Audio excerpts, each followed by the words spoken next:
Yeah, good morning, ladies and gentlemen, and thanks for joining our call today. This is our 9 months 2021 analyst call. My name is Sebastian Frerichs, and I'm Head of Investor Relations. And with me, as usual, our President and CEO, Dr. Ludwin Monz, and our CFO, Justus Wehmer. I would like to hand over to management now to give you an introduction to our financial statements of 9 months 2021, and afterwards we look forward to taking your questions. Yeah, thank you, Sebastian. Good morning, ladies and gentlemen. My name is Ludwin Monz, and I would like to welcome you to Zeiss Meditec 9 months 2021 analyst conference. On slide 2, you see the outline of today's conference call. I will start off with a short review about our results of our third quarter, and then my colleague Justus Wehmer, who is the CFO of Zeiss Meditec, he will provide you some more detail on the financials in the next section of the presentation. Yeah, in the highlight section, I will talk about the Zeiss Medical ecosystem today, a system that we launched a few weeks ago. And finally, I will give you an update on our outlook. Okay, so please have a look at slide number 3. I'm really glad to report that Zeiss Meditec 9-month performance was really very strong. The third quarter made a significant contribution to growth and surpassed our previous expectations. Revenues reached 1.198 billion euros. That is a significant increase compared to prior year despite of negative currency effects. On a constant currency basis, revenue were at 1.235 billion euros, which corresponds to 28% growth.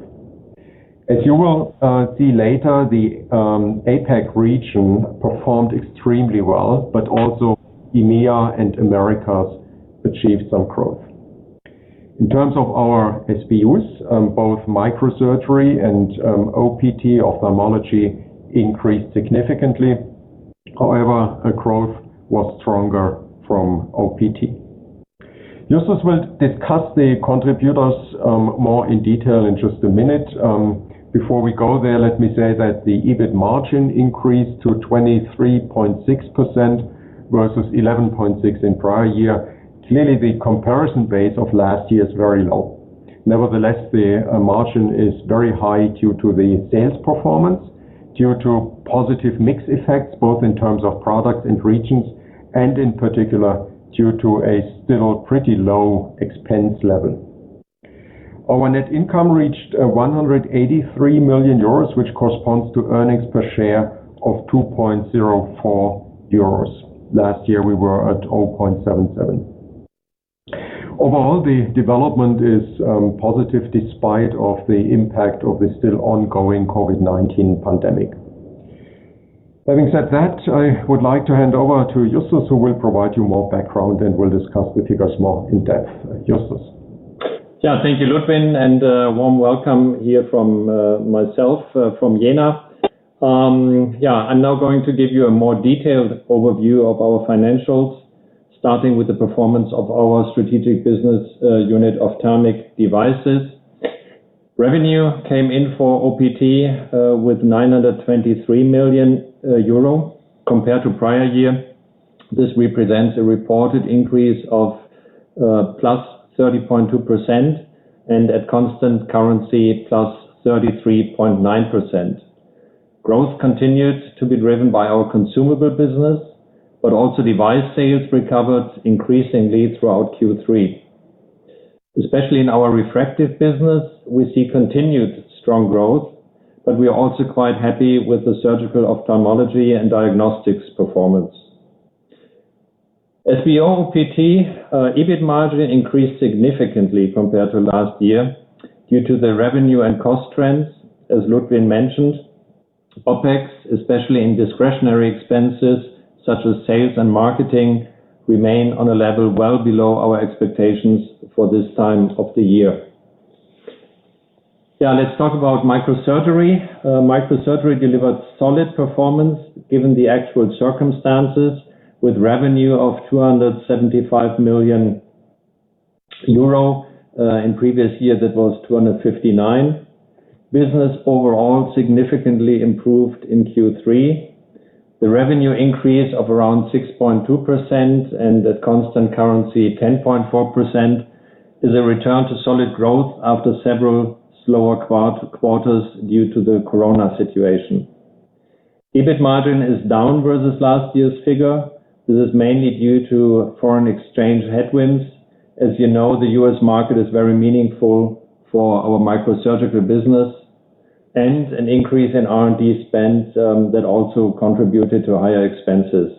Still, however, it's an overall solid level of EBIT margin above 20%, supported by general high cost awareness in our organization. Yeah, let's look at the regions. The good news is all regions have returned to growth meanwhile, although APAC still significantly outpaces the rest of the world with its demand. But please keep in mind that the comparison with 1920 includes our Q3 of last year, which was the weakest of all pandemic quarters. So let's take a look at the Americas first. Revenues came in at 306 million euro, which is an increase of 12.3% as reported, and in constant currency 21% versus prior year. And that comes particularly from a further acceleration of our US business. However, as you can already tell from the first numbers that I shared, the solid growth in the US with plus 13%, but at constant currency 22%, was quite heavily impacted by the dollar-euro valuation. Situation in Latin America improved and delivered in total an increase of roughly 9%. The negative effects still come mainly from Brazil. 317 million euro of sales in EMEA is overall an increase as reported of 18%, at constant currency 19.8%. Due to the difference in the nature of the local lockdowns a year ago, the growth rates differ quite severely country by country. We see in Germany growth rates of plus 7% versus France plus 36% or UK plus 99%, and that actually represents quite nicely the as I said, the severity of the lockdown measures taken last year in those countries.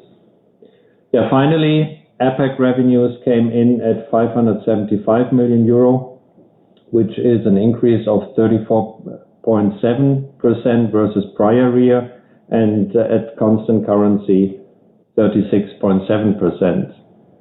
Once again, growth was mainly supported by China and South Korea, but Southeast Asia also saw some regaining momentum, and Japan, though not yet in a growth mode, but also still recovered versus last year. China, including Hong Kong, saw an outstanding growth of 69%, and also South Korea saw strong revenue growth of 20%. Yeah, then let's have a look at the P&L. You can see an increased gross margin of roughly 58%, and compared to prior year, this was mainly supported by favorable regional and product mix effects.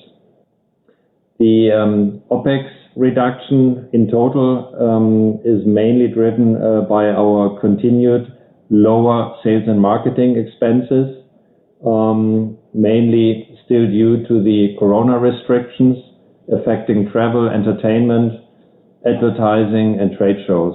However, first face-to-face trade shows and conferences are taking place as we speak, and are scheduled into the next month and into the first quarter of our next fiscal year.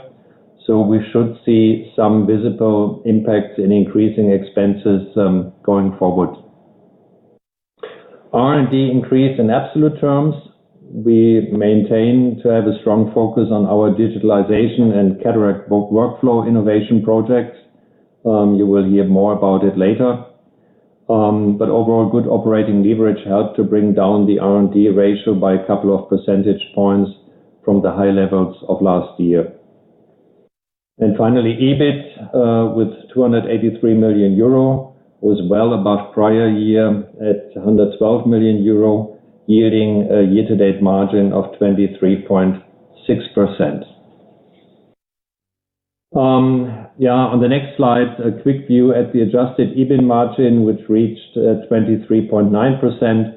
Rather small effects related to purchase price allocations and a one-time effect in our other results of 2.4 million euro due to the sale of our office building in Jena, as we reported already earlier this year. And finally, a short look at the cash flow statement. Operating cash flow is at 229 million euro versus 63 million euro last year, significantly above, of course, due to the positive EBIT development. Working capital, overall, a significant increase in accounts receivables due to the sales development. On the other hand, however, we also increased our trade payables related, obviously, to an increased business volume. Cash flow from investing activities, mainly driven by expenses for plant, property, and equipment. Please remind, as we have shared here with you, that we are building up and extending our IOL production capacities in China, but also in other places in the world. And finally, cash flow from financing activities is mainly influenced by changes in receivables and payables on our treasury accounts, as well as the dividend payments. And with that, I hand it back to Ludwin for highlights and outlook. Great. Thank you, Justus, for the discussion of our financials. In the highlights section today, I would like to talk about a very significant product launch which we had just recently. As you might remember, Zeiss has been driving digitalization in ophthalmology and microsurgery for many years. And when I say many years, that means more than 10 years. It's a really long time. Our focus has always been on improving the efficiency of treatments and the medical outcomes of the patients of our customers. However, compared to the early days of digitalization, technology has really advanced very much in the meantime. And as you all know, nowadays, large amounts of data can be easily transferred through the internet and stored in the cloud. Artificial intelligence algorithms can be used for the analysis, and the data can be accessed easily from anywhere. We all have learned in the consumer world about such easy-to-use cloud-based ecosystems that integrate all kinds of devices like computers, mobile phones, home automation devices, and much more in a seamless way and provide us with numerous new applications. The consumer ecosystems really have changed the way we communicate, the way we purchase our daily consumption. The ecosystems have changed entertainment industry and much more. And this is really important, we believe that a digital ecosystem for the medical world will have a similarly transformational potential.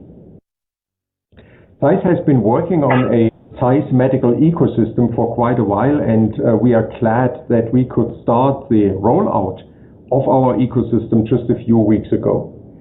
The ecosystem will be at the heart of our solution strategy going forward. It is meant to provide an easy-to-use environment for our customers that creates value in many ways, both in terms of efficiency and better outcomes of the patients. The Zeiss medical ecosystems consist of 3 layers which are shown here on this slide. First one is connected industry-leading devices. The second one is cloud-based data storage. And the third one is software applications. Now let's go through them. Zeiss has shaped both ophthalmology and microsurgery for more than 100 years with innovative devices. All of them generate data. For example, images, but also videos, measurement data, status data, and much more. Our devices and consumables will remain to be a key value driver for our company. That's very important. That remains to be the key. However, the data will be stored on a secure and compliant cloud platform, effortlessly and seamlessly. This data can be accessed by its owners easily from anywhere. The software applications are designed to support streamlined workflows and to optimize the clinical management of patients. Data passes seamlessly from one Zeiss device to another. Clinical decision-making is supported by AI algorithms and much more. The Zeiss medical ecosystem will be available to all our customers without any additional investment. Charges for some of the applications may apply, however. Users of our on-premise solution, Forum, which has been in the market for very long, they will see immediate value from the ecosystem as well. As a first step, they can back up their data in the cloud and access their data remotely. There's a lot to expect from Zeiss over the coming months and years in all the three layers of our ecosystem. Okay, so much about that. Stay tuned as we drive forward the digitalization in our industry. Lastly, let me comment on our outlook, which we have already pre-released last month along with our preliminary figures.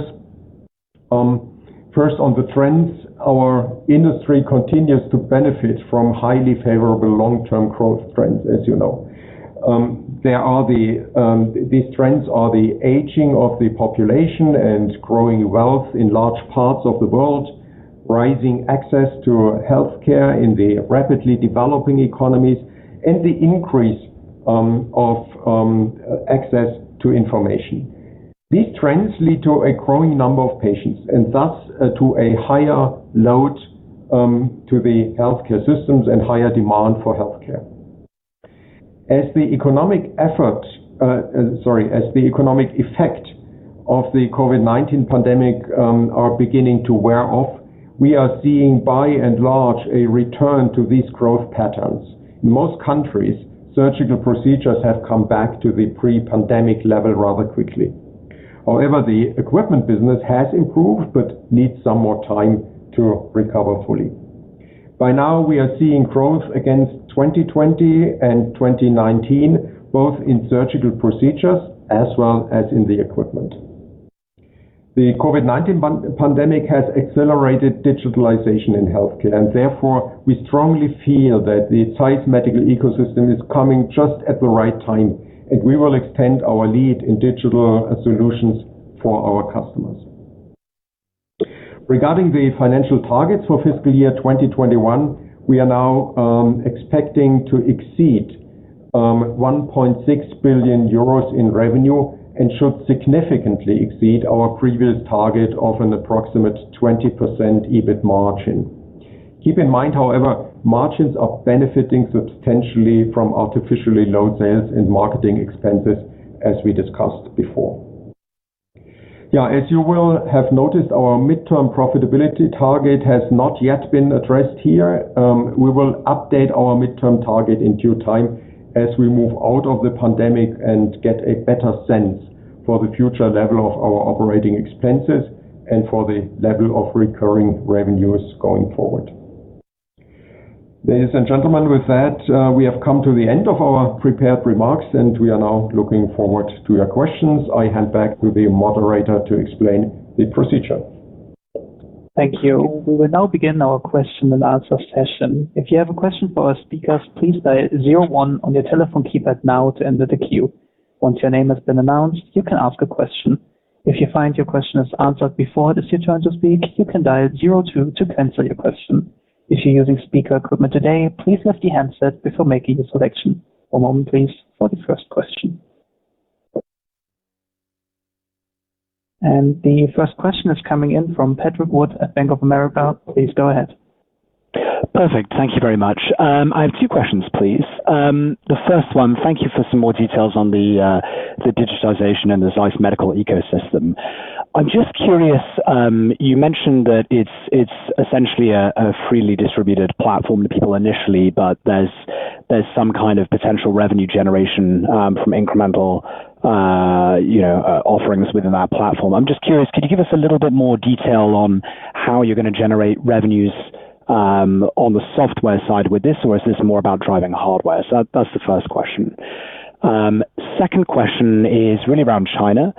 I'm just kind of curious how you've seen demand very, very recently on refractive and IOLs. I know one of your peers was commenting that growth accelerated as they went through the quarter. And I'm just curious, is demand there being driven really by, new classes? Is it about penetration into lower myopes, or has the mix of patients been pretty stable, do you think? Thank you. Thank you for your questions. So let's start with the question on the ecosystem. Yes, it's the idea is really the ecosystem is just there. Yeah, and we know it, as I was explaining, we know that from the consumer world. And if you think of typical ecosystems like we know them from our mobile phones and so on, it's just there. Yeah, so you don't have to subscribe to it. You don't have to install software or something. It's just there. That makes the integration of the devices much better and increases the value of the devices. So our first revenue impact will come from the devices because our solution will be more attractive. There will be more function. There will be more functionality, more value to our customers through the platform. Does that mean that it's only revenue generation in hardware? No, right? There is clearly also an opportunity to monetize on software applications, but it's really both. And I believe that at least in the beginning and going forward, the major effect will be higher attractiveness of the overall solution and thus revenue effects from hardware. But it's going to be both longer term. On your second question regarding China, as we said before, the growth rates which we are seeing currently in Asia, also in China, are difficult to interpret, as last year we were in a deep crisis. You might remember that China went into the pandemic already in our second quarter, in the end of the second quarter, but still there were severe effects in the third quarter. So the increase, the growth that we are seeing now, both year to date and also quarter over quarter, Q3 this year compared to Q3 last year, these growth rates are really difficult to interpret because the basis is so low.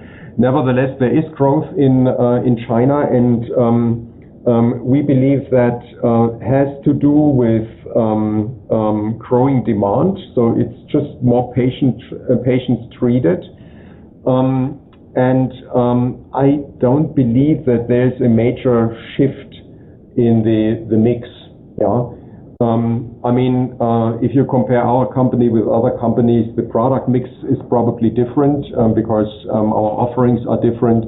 So there might be mixed effects, but overall the buying behavior, the mix of demand, I would not see a significant change there. It's just that the treatment of patients has recovered, and therefore we see some positive effects here. I believe that explains a little bit your question. The other question which plays into this is how much of that is pent-up demand, because last year was a pretty weak year, and now patients might be treated this year which had planned for treatment in last year. That's difficult to say how much of that is pent-up demand. We simply don't know. But there is certainly some of that. Totally understand. Thank you very much for taking the questions. You're welcome. The next question is coming from Falko Friedrich at Deutsche Bank. Please go ahead. Thank you. Good morning, everyone. So my first question would be on order intake growth. Can you potentially give us a feeling for how this looked in Q3 and after the first 9 months, especially on the equipment side of your business. And then secondly, we noticed that you received your approval for your intraocular lens in the US. Seems a little bit earlier than we all expected. So could you share what that could now mean for the rollout in the US, and whether there might even be a little bit of a financial impact already this fiscal year? And then the third question is related to that, because it's on the upcoming phaco launch. Would be great if you could update us on the timeline. And given that the IOL is now already approved, whether you still target a combined launch with the phaco in the fall. Yeah, thank you very much for your questions. I start with the IOL and phaco questions, and then Justus can answer on the order intake question. Yeah, regarding IOLs, that's actually very good news that we have received a first approval of our first IOL for the US. We will. It's important to understand that there are more approvals needed. So the product that we will launch in the end needs another approval, which we have filed and we are waiting for.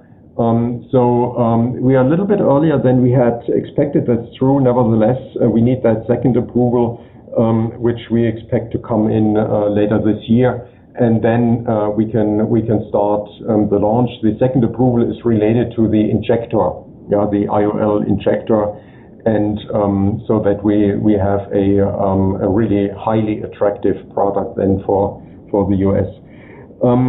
We still believe that this will coincide with the approval of the phaco, and that has always been our approach, because the phaco and the monofocal IOLs are typically sold together. There's always a strong relation of these two products, and this is why we believe that just makes sense to launch this simultaneously. We expect the launch of our phaco, as announced previously, the end of the fiscal year, or rather in the end of this calendar year, also first quarter of next fiscal year. That's our time plan, and it's going well. The feedback we receive on the device is extremely positive, so we are quite confident that this timeline actually will work out. Justus, the first question on order intake. Sure. Yeah, Falco, I think I can keep that rather short. I mean, you were referring to the equipment side, and I'd say both in OPT and in MCS, we have seen a solid order intake growth for equipment. To be a bit more specific, in ODX, to start with the diagnostics business, we certainly have seen, especially from the US, a good rebound of interest, and that is building in the order book. The biometrical devices and ophthalmic microscopes in surgical are seeing good demand, and also the VisuMax, so the lasers for our refractive business, are being also in good good shape as it comes to sales projects, filling the funnel, and ultimately transition into orders. And for MCS, Kinevo once more is leading here the equipment order entry for MCS, and here again the US demand was quite solid in last quarter. I think that helps you to get an idea. Perfect, thank you. If I can briefly follow up, even if you can't be too specific, are we still talking about double-digit growth rates on the other side for the areas you mentioned?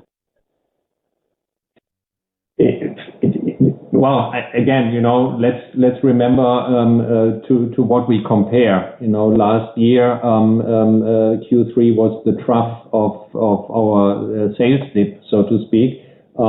So yes, for various of the product families that I mentioned, it is double digit, but again, with a bit of care to be put in your model, because the comparison with last year is now more heavily affected by the low Q3.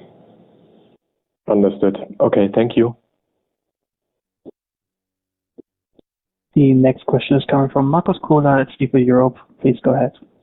Good morning, and thank you for taking my questions. So my first one is on the VisuMax facelift. I believe this is something you originally intended to launch this year. So could you provide us an update on this? And could you share with us your expectations, what the near-term replacement potential is for the VisuMax? My second question is on your progress on the rollout of the Smile in the US. Can you give us a ballpark figure for the growth in the installed base this year so far? Thank you. Yeah, thank you for your questions. VisuMax and Smile is clearly a innovation focus we have been working on. Although Smile has been in the market now for about 10 years, we still see a lot of potential there for further innovation, and this is why we have further developed this. It's actually much more than a facelift. Trust me. This is going to be just the next level of innovation, what's coming up.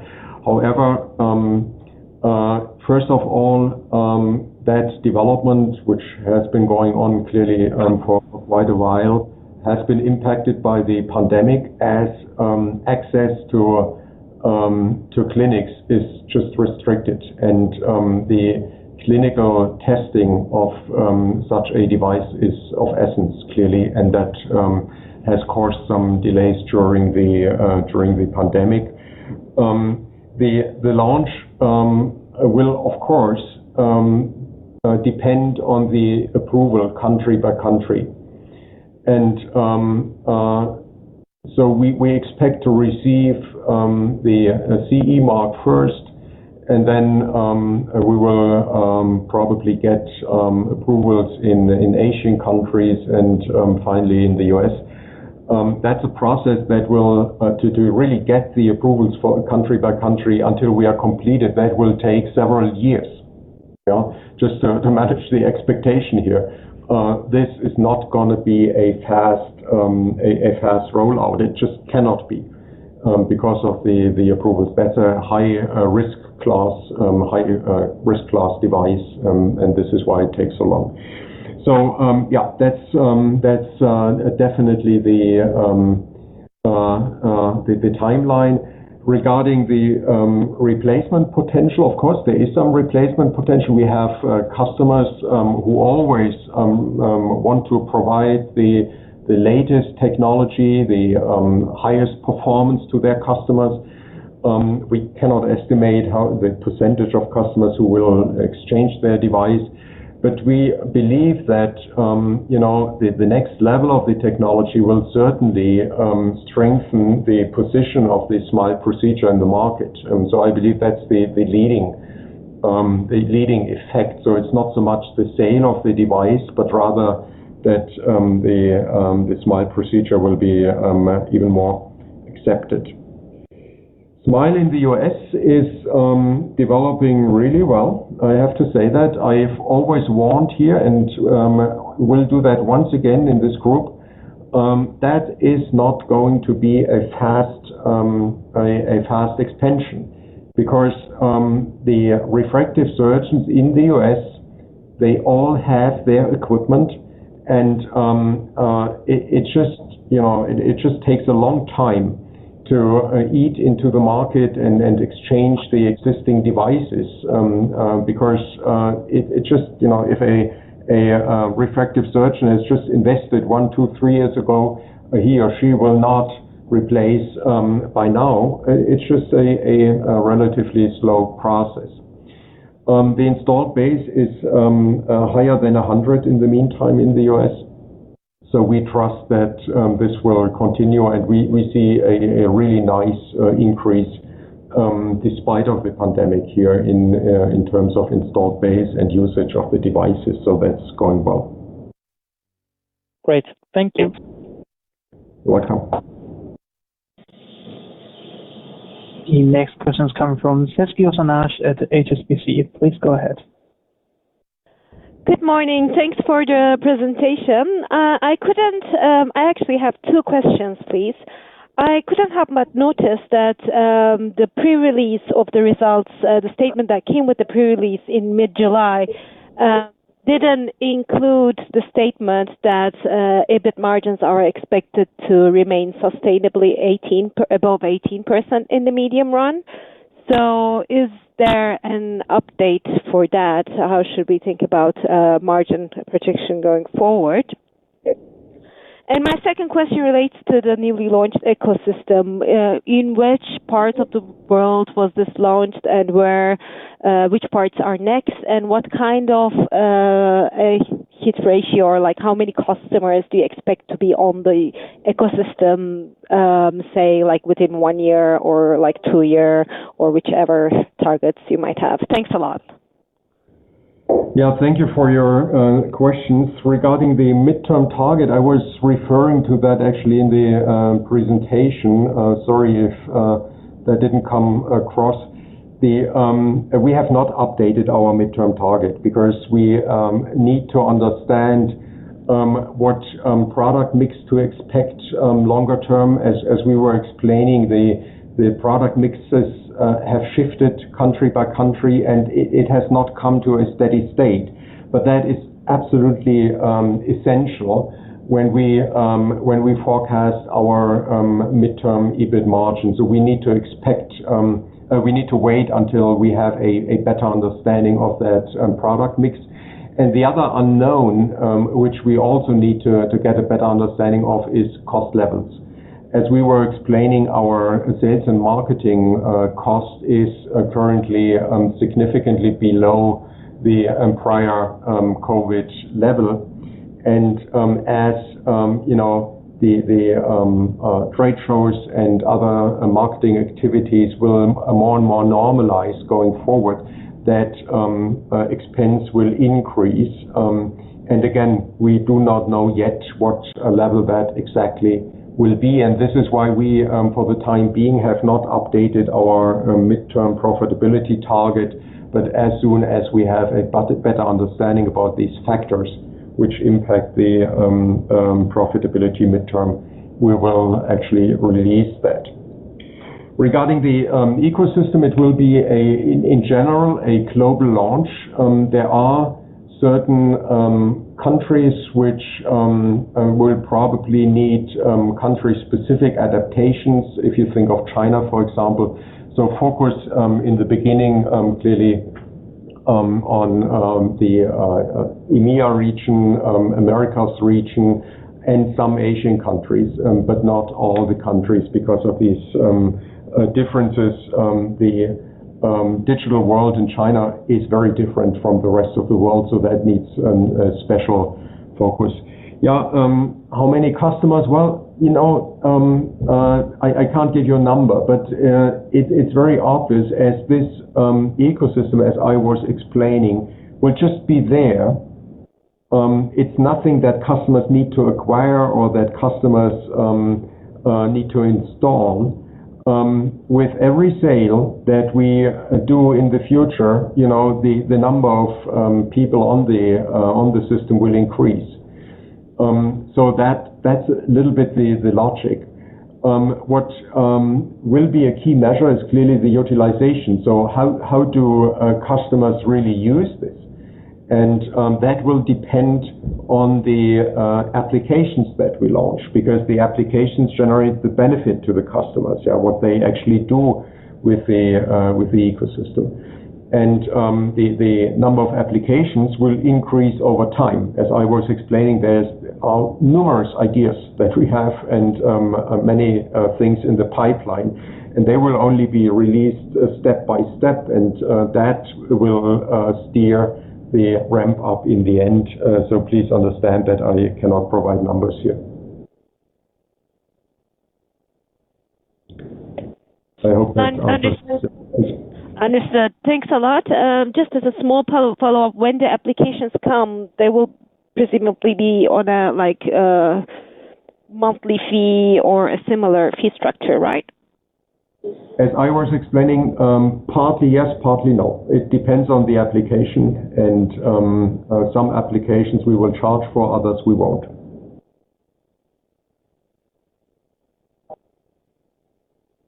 Okay, thank you. You're welcome. The next question is coming from Freya Katao at Berenberg. Please go ahead. Hi, this is Priya dialing in for Scott. Just have two questions. So, firstly, can you talk about the durability of growth in microsurgery? So could we likely see a growth moderation in the next year or two? And secondly, do you have any updates on any other new launches? So, for example, the trifocal cataract lens in Europe? Can you repeat the first question on the MCS? What specifically was your question? I didn't get that. Can you talk about the durability of growth in microsurgery? And where do you think it will go in the next year or two? Yeah. So let's start with that. Microsurgery still is, we are growing. We have seen some growth compared to prior year, but also compared to the 2019. So we are back on a growth path. That's actually the good news. We have a well-filled order book also in microsurgery. So I would expect that we slowly return to pre-crisis behavior and pre-crisis growth. How long that's going to take is extremely difficult to predict, as nobody knows how the pandemic will work out. So it might well take a year or even longer until we are back to that pre-crisis level. Maybe it's faster. I really don't know. But again, we see positive trend, we see positive signs, so that I'm actually confident that the pre-crisis level will be reached in a foreseeable time. Yeah, update on launches.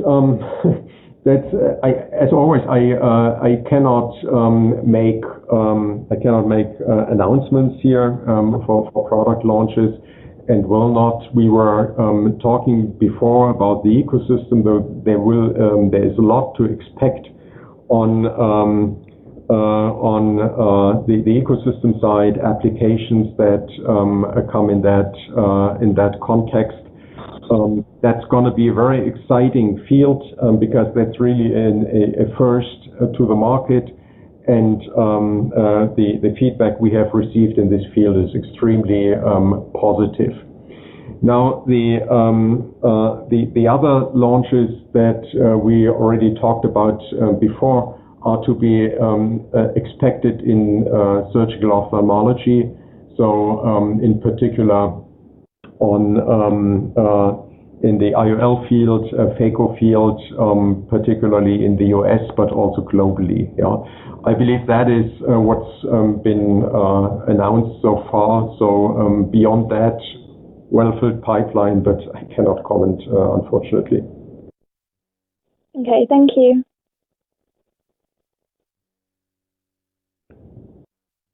The next question is coming from Alexander Halitzer at Hauck & Aufhäuser. Please go ahead. Yes, hello. Thank you very much for taking the question. You probably already touched upon what I wanted to ask, but maybe you can add additional color. It is with regards to the U.S. entry with IOLs. You mentioned that it will be coinciding with the phaco release.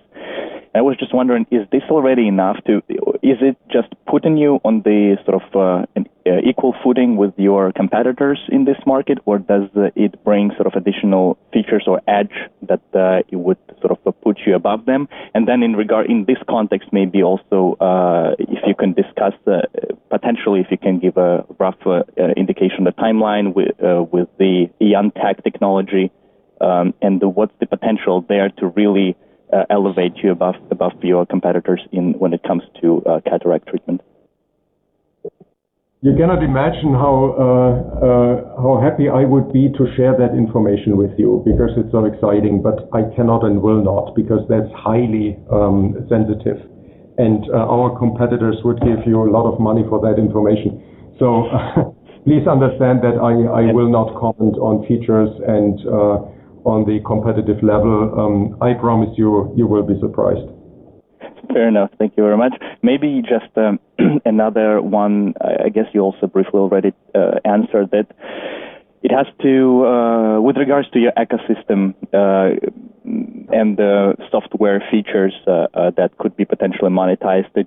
Is there a way for you, or can you imagine a model there, a sort of a revenue model based on the procedures numbers, the same as you have with Smile, or what is the most appropriate revenue model for those features? That's an excellent question, and I believe there's no simple answer to it. So I do not expect a radical change of revenue models, but I expect more variety. So there will be new models, right? Also procedure-depending models.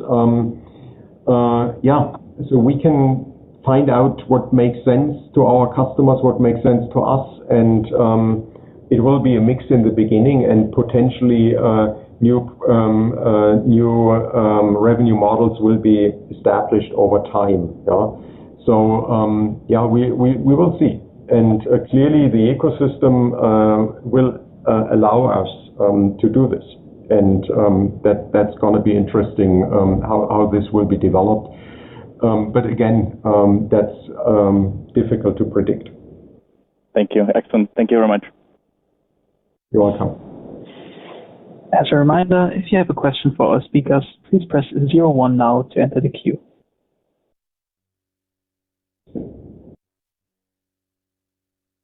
There seem to be no further questions. For closing remarks, I'll give back to the speakers.